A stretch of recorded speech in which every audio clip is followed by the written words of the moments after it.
Hello friend, welcome to your own channel daily stock.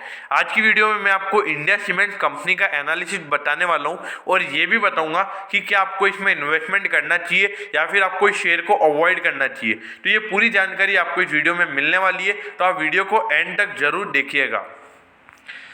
और अगर दोस्तों अभी तक आपने हमारे चैनल को सब्सक्राइब नहीं किया है तो प्लीज़ आप हमारे इस चैनल को जरूर सब्सक्राइब कर दीजिएगा, क्योंकि इससे जो हमारी नई वीडियो होगी उसको आप मिस नहीं कर पाओगे। तो मैं होप करता हूँ कि अभी तक आपने हमारे चैनल को सब्सक्राइब कर दिया होगा। तो सबसे पहले हम ये जानेंगे कि इंडिया सीमेंट कंपनी क्या काम करती है। तो देखिए, इंडिया सीमेंट कंपनी के नाम में पता पड़ रहा है कि कंपनी एक सीमेंट कंपनी है, उसका मेन जो रेवेन्यू है वो भी सीमेंट से ही मिलता है। लेकिन जो कंपनी की जो मेन ब्रांच है, मतलब जो उसकी ब्रांच है, वो है सबसे पहली तो है शंकर सुपर पावर। हाँ, इसकी पहली ब्रांड नेम है शंकर सुपर पावर। इसके बारे में आप बहुत कम लोगों को इसके बारे में पता होगा। लेकिन जो दूसरी है वो है कोरोमंडल किंग, जिसकी पहले ऐड बहुत आती थी टीवी के अंदर। तो मेरे ख्याल से आप में से बहुत सारे लोगों ने कोरोमंडल किंग का नाम सुना हुआ होगा और इसके सीमेंट को भी आपने यूज किया होगा। और जो थर्ड है वो है राशि गोल्ड। ये तीनों इसकी जो मेन ब्रांड्स है जो इससे सीमेंट लेती है और इसका सीमेंट बेचती है। मतलब ये ब्रांड इसके अंडर में ही है और ये इसके ओन्ड बाय इंडिया सीमेंट ही है। लेकिन ये तो हमको पता पड़ गया कि ये सीमेंट कंपनी है। लेकिन अभी धीरे धीरे जैसे कोरोना की सिचुएशन सही हो रही है तो एक हाउस होल्ड सेक्टर के अंदर एक भारी डिमांड देखने को मिल रही है। तो उसी के चलते सीमेंट की डिमांड भी बढ़ गई है, तो सीमेंट की प्राइसेस भी बढ़ती हुई नजर आ रही है, क्योंकि सप्लाई कम है और डिमांड खासी ज़्यादा है। तो अभी लगभग 18% सीमेंट की प्राइसेस बढ़ गई है। तो ये एक बढ़िया बात है सीमेंट कंपनीज के लिए। तो इसीलिए आपने अभी देखा होगा कि सीमेंट स्टॉक अभी बहुत बढ़िया रैली कर रहे हैं। लेकिन ये तो हमने जान लिया इंडिया सीमेंट के बारे में और सीमेंट की न्यूज़ के बारे में। लेकिन हमको अब कंपनी के फंडामेंटल्स भी देखने पड़ेंगे अगर उसमें इन्वेस्टमेंट करना है तो आइए अब मैं आपको कंपनी के फंडामेंटल्स बता देता हूं। तो यहाँ पे आप देखिए, कंपनी की मार्केट कैप देखिए 4586.48। देखिए, सिर्फ 4500 करोड़ के लगभग की इसकी मार्केट कैप है। मतलब कंपनी खासी स्मॉल कैप है, कंपनी का कारोबार खासा ही स्मॉल है। इतना बड़ा अभी तक कारोबार कंपनी का हुआ नहीं है। लेकिन अगर आप इसके पी रेशियो को देखोगे तो ये 66 निकल कर आता है। और ये यही अगर आप इंडस्ट्री का पी देखोगे तो वो सिर्फ 32.09 निकल कर आता है। तो ये बता रहा है कि ये इंडस्ट्री के मुकाबले आपको कितना महंगा मिल रहा है। महंगा तो क्या, एक तरीके से देखा जाए तो डबल भाव पे ये शेयर आपको मिल रहा है। तो ये बात हो गई है कि शेयर रैली जरूर हो गया है। लेकिन अगर आप इसकी बुक वैल्यू पे नजर डालेंगे तो इसकी बुक वैल्यू आती है 179.23। और यही अगर इसका प्राइस टू बुक रेशियो पर अगर आप इसकी नजर डालेंगे तो 0.83 वो निकल कर आता है। तो देखिए, इसकी जो बुक वैल्यू है उससे भी 17% ये शेयर मार्केट में सस्ता मिल रहा है आपको। लेकिन ये पी रेशियो के मुकाबले आपको महंगा मिल रहा है। तो इसका रीजन यही है कि कंपनी की जो एसेट वैल्यू है, एसेट क्वालिटी है, वो एकदम बढ़िया है। लेकिन कंपनी की अर्निंग कैपेबिलिटी इतनी ज्यादा नहीं है। अब अगर मैं कंपनी के आपके डिविडेंड यील्ड की बात करूं तो ये भाई साहब, ये कंपनी डिविडेंड यील्ड नहीं देती है। मतलब डिविडेंड ये बहुत नी के बराबर देती है, सिर्फ 0.41% की इसकी डिविडेंड यील्ड है। तो डिविडेंड के बेसिस पे स्टॉक पे इन्वेस्टमेंट करना बिल्कुल भी नहीं बनता है। और अगर आप इसके डिलीवरेबल्स की बात करेंगे तो डिलीवरेबल्स एक तरीके से बढ़िया है। 41% के कंपनी के डिलीवरेबल्स हैं, तो एक तरीके से ये रीजनेबली बढ़िया है। अब ये डिलीवरेबल्स 41% मतलब 100 लोगों में से 41.09% लोगों ने इस शेयर की डिलीवरी उठाई है। इसका मतलब ये है। अब कंपनी के फाइनेंशियल ट्रेंड पे अगर आप नजर डालेंगे तो ये देखिए, आप 2017 से 2019 तक कंपनी ने एकदम बढ़िया परफॉर्म किया है। एकदम टॉप क्लास परफॉर्मेंस कंपनी की तरफ से देखने को मिला है। लेकिन 19 से बीच में एक भयंकर गिरावट देखने को मिली है अगर आप कंपनी के रेवेन्यू की बात करें तो। अब रेवेन्यू यानी कि जो कंपनी की टॉप लाइन होती है वो। अब अगर मैं यहाँ पर कंपनी की प्रॉफिटेबिलिटी की बात करूँ तो ये आप ये देखिए, यहाँ पर दिक्कतें बता रही है। ये देखिए, कंपनी के रेवेन्यू में हर साल ग्रोथ देखने को मिल रही है, लेकिन कंपनी की प्रॉफिटेबिलिटी में हर साल आपको गिरावट देखने को मिल रही है। तो देखिए, ये बता रहा है कि कंपनी के थोड़े से एक्सपेंसेस ज़्यादा हो गए हैं, उसी के चलते आपको ये गिरावट देखने को मिल रही है। अब यहाँ पर आप कंपनी के शेयर होल्डिंग पैटर्न को देखिए। प्रमोटर होल्डिंग सिर्फ 28.42%, जिसमें से ये जो येलो पार्ट है वो बता रहा है कि कंपनी ने अपने शेयर्स को प्लेज किया हुआ है, मतलब जो कंपनी के प्रमोटर्स हैं उन्होंने अपने शेयर्स को प्लेज किया हुआ है। अब देखिए, जब कंपनी के प्रमोटर्स अपने शेयर्स को प्लेज करते हैं उसका एक ही मतलब होता है कि वो अपनी कंपनी के अंदर वर्किंग कैपिटल रिक्वायरमेंट को फुलफिल करना चाहते हैं। उनकी कंपनी के अंदर इतना कैश नहीं है, इसीलिए वो अपने शेयर्स को गिरवी रखकर कैश लेकर अपने कंपनी के कारोबार को चलाते हैं। तो ये एक दिक्कत वाली बात है। और लेकिन इसके बाद अगर आप म्यूचुअल फंड की होल्डिंग देखेंगे तो 3.92% है। डीआईआई की होल्डिंग भी इसके अंदर 5.77% है और एफआईआई की होल्डिंग इसके अंदर 11.95% है। लेकिन मेन दिक्कत वाली बात है कि रिटेल इन्वेस्टर्स की होल्डिंग इसके अंदर 49.92% है। तो देखिए, ये एक बड़ी दिक्कत वाली बात है, क्योंकि अगर छोटा इन्वेस्टर इसके अंदर 50% की होल्डिंग लेकर बैठा हुआ है, देखिए मेन प्रमोटर्स से भी ज्यादा होल्डिंग रिटेल इन्वेस्टर्स के पास पड़ी हुई है। तो ये एक दिक्कत वाली बात है। तो ये एक रिटेल इन्वेस्टर बहुत पैनिक वाला बंदा होता है, उसको एक सही तरीके से एक्शन लेना नहीं आता है। अगर इस शेयर की एक भी नेगेटिव न्यूज होगी तो ये रिटेल इन्वेस्टर्स अपना सौदा बेच देंगे। तो ये कंपनी के लिए एक बड़ी दिक्कत वाली बात है। देखिए, प्रमोटर होल्डिंग भी कंपनी के लिए दिक्कत वाली बात है। प्रमोटर होल्डिंग में मिनिमम 50% होनी चाहिए, वो तो है ही नहीं है। उसके अलावा यहाँ पे 30% से कम की होल्डिंग है, जिसमें से 10% की होल्डिंग लगभग को गिरवी रखा गया है। तो कंपनी का शेयर होल्डिंग पैटर्न बता रहा है कि कंपनी के लिए दिक्कतें बनी हुई हैं। अब आप ये देखिए, कंपनी के अगर आप प्लेज शेयर्स को देखोगे तो इसमें भी देखिए आप एक गिरावट देखने को मिली है। 28.30% का जो स्टेक है वो जून में कंपनी के प्रमोटर्स का था। उसके बाद देखिए आप 28.30 फिर से थोड़ी सी गिरावट, लेकिन फिर से यहाँ पर आपको बढ़ोतरी देखने को मिली है। लेकिन आप ये देखिए 7.68% शेयर को गिरवी रखा गया है। तो ये बता रहा है कि कंपनी के अंदर कैश फ्लो की दिक्कतें बनी हुई हैं, कंपनी का इतना धंधा नहीं चल रहा है। और मेन बात ये है कि पिछले 1 साल 3 महीने से शेयर प्लेज्ड है, ऐसा नहीं कि कंपनी ने शेयर्स को अनप्लेज कर दिया है। तो ये साफ साफ बता रहा है कि कंपनी के करंट रेशियो से रिलेटेड दिक्कतें हैं, कंपनी करंट लायबिलिटीज पे करने में नाकामयाब हो रही है, कंपनी को वर्किंग कैपिटल की सख्त जरूरत है। अगर आप कंपनी की टॉप लाइन को देखेंगे, टॉप लाइन यानी कि जो कंपनी की टोटल इनकम होती है उसको देखते हैं अपन। ये देखिए 5456 करोड़ का कंपनी का रेवेन्यू था मार्च 2018 में। उसके बाद कंपनी ने बढ़िया परफॉर्म किया, एकदम बढ़िया परफॉर्म किया, लगभग 400 करोड़ की प्रॉफिट कंपनी की बड़ी है। लेकिन यहाँ से फिर से लगभग 600 करोड़ का टोटल इनकम जो कि कंपनी का रेवेन्यू होता है उसमें आप देखिए 600 करोड़ की गिरावट देखने को मिली है। मतलब कंपनी का जो धंधा है, मतलब जो कंपनी की सेल्स है उसमें 12% की गिरावट देखने को मिली है। तो ये एक बहुत भयंकर बात है। अब आप ये मत देखिए कि ये 25 से 53 करोड़ हो गया, हमको इससे कोई मतलब नहीं है कि एट दी एंड कंपनी कितना मुनाफा कमा रही है। हमको ये मतलब है अगर कंपनी की सेल्स कम हुई है तो ये बता रहा है कि कंपनी का धंधा कम हुआ है, कंपनी का कारोबार कम हो गया है, तो हमको इससे मतलब होना चाहिए। अब आप देखिए कंपनी का कारोबार कम हो गया तो कंपनी ने थोड़े से एक्सपेंसेस कंपनी के कम हो गए, तो उसी के चलते आपको यहाँ पर थोड़ा सा मुनाफा नजर आ रहा है। वैसे फर्क कुछ हुआ नहीं है। कंपनी की सेल्स अगर इतनी कम हुई है तो कंपनी के लिए दिक्कतें वाली बात है। भले ही आप एट दी एंड भले मुनाफा ये डबल हो गया एक तरीके से, इस पे मत जाइए, आप जाइए इस पे। अगर ये कारोबार कम होता रहेगा तो कंपनी के लिए दिक्कतें बनी हुई रहेंगी।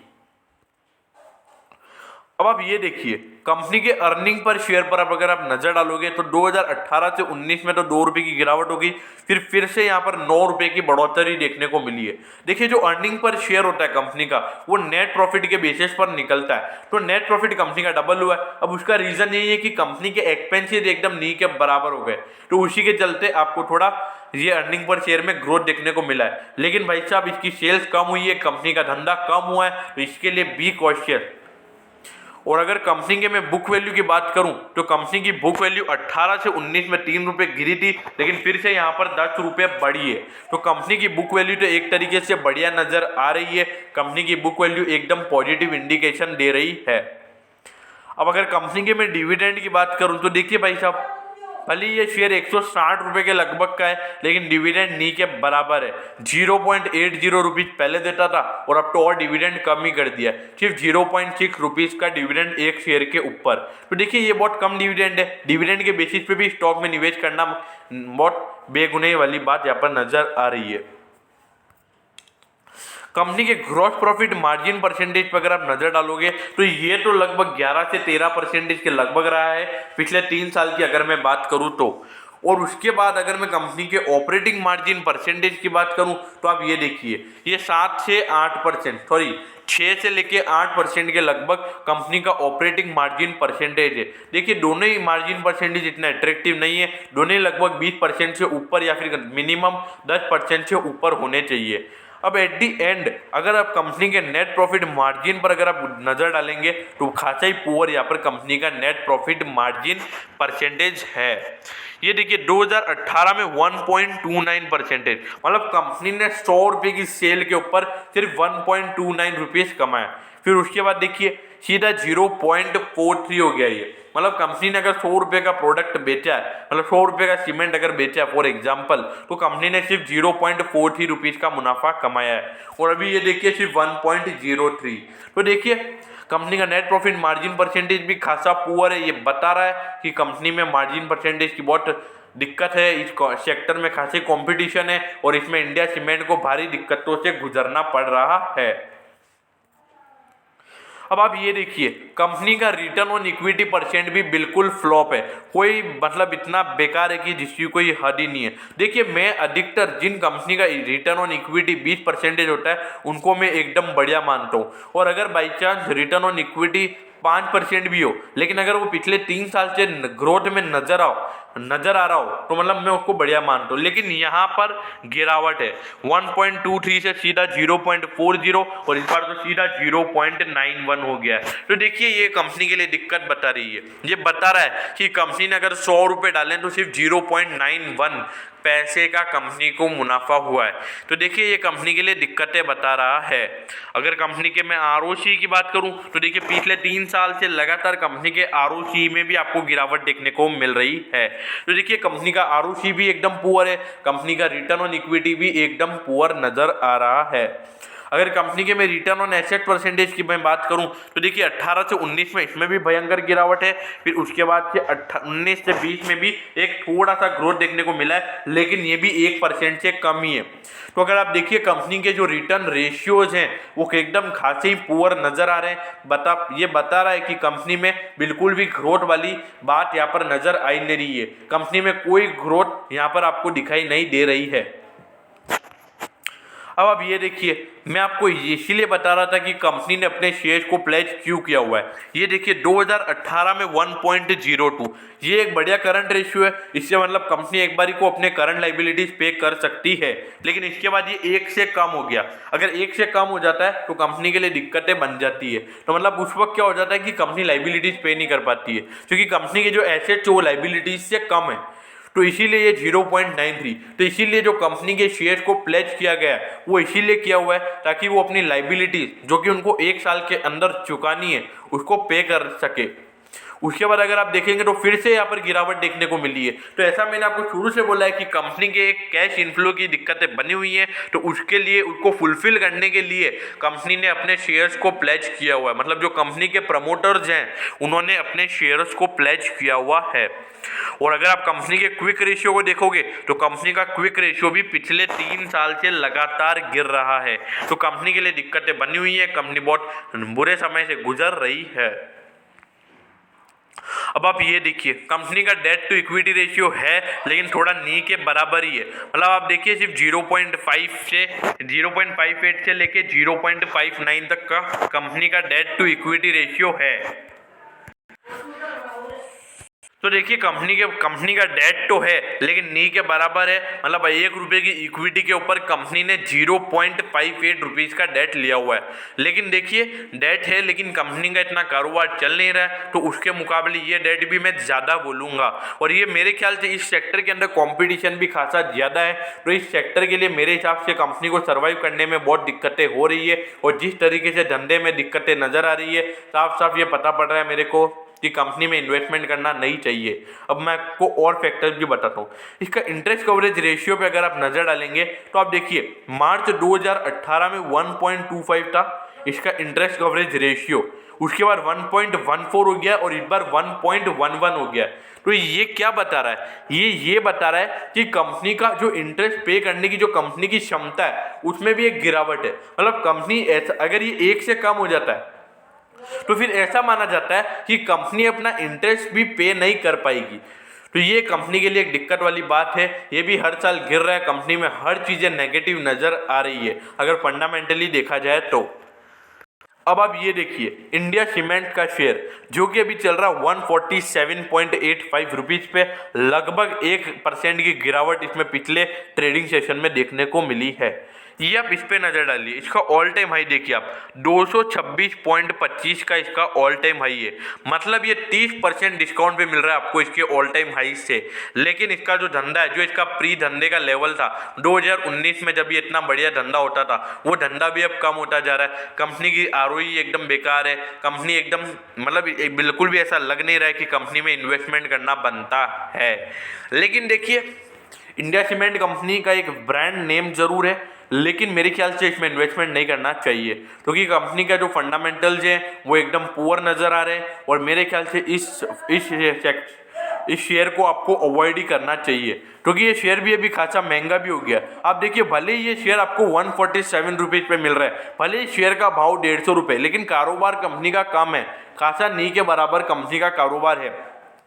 और इसका टाइम देखिए आप, इसका पी रेशियो अगर आप देखेंगे तो वो 66 टाइम्स निकल कर आता है। तो साफ साफ बता रहा है कि कंपनी का शेयर अभी महंगा है। अगर आप इसके सेक्टर्स के अगर देखोगे, मतलब जो इसके कंपटीशन में जो है वो आपको सिर्फ आधे भाव में ही मिल रहे हैं, तो ये एक बढ़िया बात है। देखिए एक अल्ट्राटेक सीमेंट है, वो भले 5000 का शेयर है, लेकिन वो एक मतलब है ना फंडामेंटली आपको एक सही रेट पे मिल रहा है। वो उसका इतना अर्निंग है, उसके हिसाब से आपको वो सही रेट पे मिल रहा है। आप ये समझिए, आप ये मत समझिए कि जो इंडिया सीमेंट है वो 150 रुपये का शेयर है तो ये मेरे को सस्ते में मिल रहा है as compared to UltraTech cement. Fundamental का मेन मतलब ही यही है। आप ये मत समझिए कि जो शेयर महंगा है, जो शेयर 4-5 हज़ार रुपये का है, वो एक वो सही नहीं है फंडामेंटली, वो भी सही है। लेकिन यहाँ पर ये 150 रुपये का शेयर है, लेकिन ये फंडामेंटली महंगा है, इसमें निवेश करने को मैं नहीं बोलूँगा। लेकिन फिर भी आप भी शेयर का एनालिसिस कीजिए, कंपनी का एनालिसिस कीजिए, अपना फिर इन्वेस्टमेंट डिसीजन बनाइए। और फिर अगर आपको इन्वेस्टमेंट करना हो तो उससे पहले अपना फाइनेंशियल एडवाइजर से पूछ के ही इसमें इन्वेस्टमेंट कीजिए। और अगर आपका कोई फाइनेंशियल एडवाइजर नहीं हो तो अपने घर में किसी बड़े से पूछ के इन्वेस्टमेंट कीजिए। सिर्फ मेरे कहने पे इस शेयर को इग्नोर मत कीजिएगा, अपने पूरी एनालिसिस करके फिर इसको इग्नोर कीजिए। मैं सिर्फ आपको मेरा ओपिनियन बता रहा हूँ। अगर आपको मेरा ओपिनियन बढ़िया लगे तो आप कमेंट सेक्शन में बता सकते हो। और अगर आपको इंडिया सीमेंट शेयर का एनालिसिस बढ़िया लगा होगा तो आप प्लीज़ कमेंट सेक्शन में ज़रूर बता दीजिएगा। और अगर आपको वीडियो नहीं भी अच्छी लगी हो और अगर आप कोई सजेशन देना चाहते हैं तो उसके रिगार्डिंग भी आप कमेंट कीजिए, मैं ज़रूर उसको इम्प्रूव करने की कोशिश करूँगा। और अगर आपको वीडियो अच्छी लगी हो तो प्लीज़ आप वीडियो को लाइक कर दीजिएगा और अपने दोस्तों के साथ शेयर करना मत भूलिएगा। Okay, thank you.